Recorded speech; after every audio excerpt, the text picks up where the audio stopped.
Hey everyone, Hi. welcome back to our picture book edition of Rebecca Recommends for this week. We are going to be talking about a wonderful story called Otis. Otis is the tractor that you can see here in the picture, and Otis lives on a farm, and Otis is super happy living on the farm. He loves plowing the fields, he loves doing cartwheels over the haystacks, all that kind of fun stuff, and most of all, he loves his best friend, the baby calf. And baby calf and Otis play, and they have such a wonderful time together. They are completely best friends, as you can see from the picture here. They love life together. But as we know happens in every story, something bad happens. What happens that is bad in this story is that the farmer buys a brand new shiny yellow tractor that is fancy and has all these buttons and is super strong.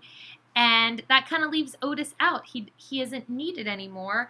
And friends, look at that poor picture of Otis. Look how sad he looks there. He's all covered in brambles and weeds. He's not being used. You can see the baby calf looks pretty sad because his friend isn't playing with him anymore.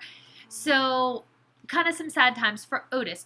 But what you're going to find out as the story goes is that there is an emergency with the baby calf. He gets himself into a little bit of a sticky situation, and I want you to read this book, boys and girls, to find out if it's the new shiny yellow tractor with all the fancy tools that is able to help the baby calf, or if it is just plain Otis. And I think you can probably predict who it is based on what you know about stories, but you should definitely read to find out. So Bay wants to tell you a little bit more about Otis because this is not just a one-off book. This is actually a series. So Bay, do you want to tell them a little bit about some of the other books that feature Otis?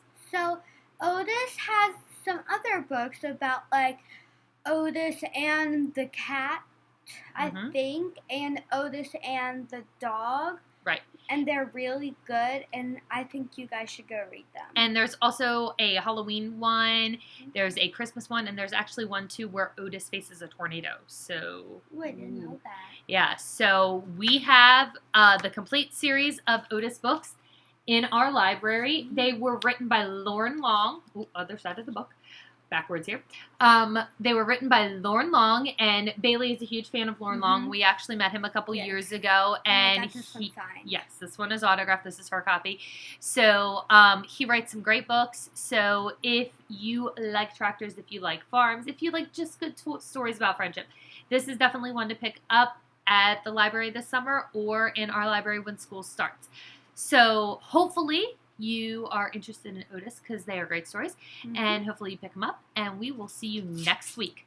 Bye. Bye.